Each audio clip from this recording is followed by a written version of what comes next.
This new report I came up on, it was from someone. It was from a company called It's On Us. Basically, from what I've seen, their research is based on young lesbian, bisexual, transgender, and questioning men's experience with sex education in educational settings. So this study is the first report in this ongoing research, and it basically focused on college men exposure to sex education and the views on sexual and dating violence. From what they said, it says they're raised in school and educated online, and it examined sex education as a prevention tool, building on previous research from ISONAS highlighting the importance of engaging young men as part of the solution to campus sexual assault and how current sexual violence trainings are effective. Basically, I found some key findings from the report, and I wrote that young LGBTQ men who received sex education in school were more likely to report also turn into online settings than cisgender straight men, with the internet serving as a resource to address any stigma or gaps in knowledge they may have been taught in school. So I can't say, oh, it's their fault.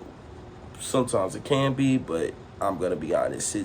It's whoever teaches you about the sexualities of women or men or woman, or it don't matter, because we're all equal, period, point blank. And another key finding that I found was when looking for information online, young LGBTQ men were more likely to report turning to sexual health and medical websites, which was a better, smart idea for them to actually do better research, because it's more to do research than just, oh, guess it out of your mind. No, I would rather for you to just look it up and find out for yourself or ask questions. It's more about asking questions and about finding out what you know, finding out who you are and what gender you think you are or gender you possibly think you want to be. You understand? So, and another key finding, I found that online settings were perceived as more affirming, sex positive, and comprehensive, while school settings were more likely to promote in fear-based education. And the current state of sex education does not have to be a permanent one. It doesn't at all. But the report also makes recommendations for students, schools, and local communities to invest in programming and education that supports LGBTQ health and safety and others. If I was the person, or if I was the reporter or anything like that, I would actually go into more detail. From what I've seen, it gave more detail, and not me, sorry about that.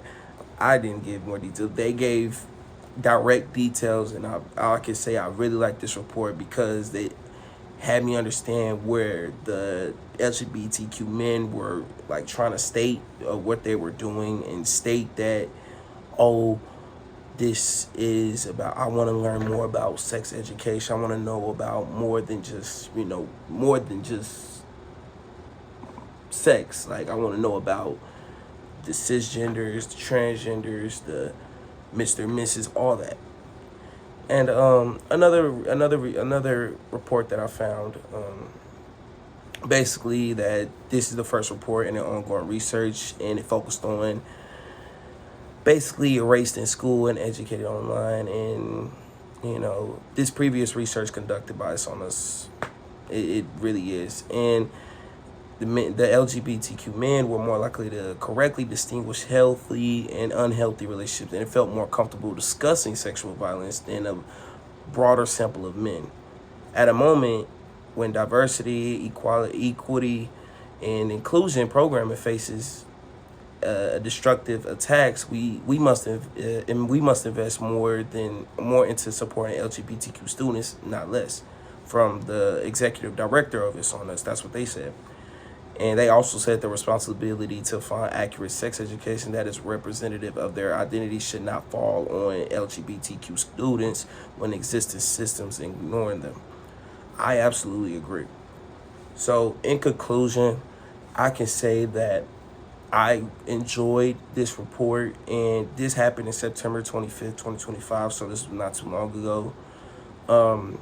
It kind of taught me more about like about how there's mixed methods on people on how they focused on, you know, just more than sexual education. They're focused on more like who the person is or what the person is than just guessing out of their mind, or basically they don't want to be rude. Because I've met people in that type of way. I have a friend that's like that, and I had to tell that person like, hey, this is okay. I'm not gonna judge you. And we can't be judgmental to those of what gender they are and what they are as a person and what sex that they are. You understand? Because we're all equal. We're all loving people. We're all in this together.